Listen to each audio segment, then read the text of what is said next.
Hello friends, ఈ story నీకు ఎమోషనల్గా అనిపిస్తే కామెంట్ బాక్స్లో కామెంట్ చేయండి.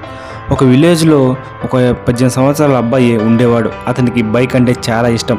వాళ్ళ అమ్మా నాన్నని అడిగి ఆ బైక్ని కొనిపించుకుంటాడు. బైక్ వచ్చిందని ఆనందంలో టెస్ట్ డ్రైవ్ చేద్దామని అతను ఒకడే బైక్ డ్రైవ్ చేస్తూ వెళ్తాడు. ఇంతలోనే తనకి వాళ్ళ ఫ్రెండ్ నుంచి కాల్ వస్తుంది. మనవాడికి ఎప్పటి నుంచో ఉన్న ఒక పనికిమాలిన అలవాటు ఏంటో తెలుసా? కాళ్ళు మాట్లాడుతూ బైక్ డ్రైవ్ చేయడం. ఆ ఒక్క ఫోన్ కాల్ తన ప్రాణాన్ని తీసేసింది.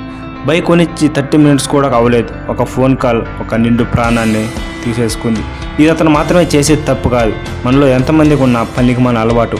ఇది ఒక 5 మినిట్స్ బైక్ పక్కన ఆపి కాళ్ళు మాట్లాడి తర్వాత నిదానంగా వెళ్ళు, ఎవరు కాదన్నారు? అలా కాదు, కాళ్ళు మాట్లాడుతూ డ్రైవ్ చేస్తేనే అది ఒక సరదా. ఒకటి గుర్తుపెట్టుకు, నువ్వు నీ సరదా కోసం చేసే పనులు నీ ప్రాణాలు తీయడం కాకుండా నీ కుటుంబాన్ని మొత్తం అల్లకల్లోలం నెట్టేస్తుంది. ఈ కథ నీకు నిజంగానే ఎమోషనల్ అనిపిస్తే కామెంట్ చేయి.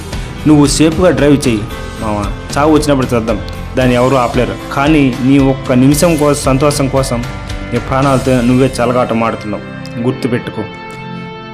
Thank you for watching. ఇలాంటి మరిన్ని వీడియోల కోసం మన ఛానల్ని సబ్స్క్రైబ్ చేసుకోండి.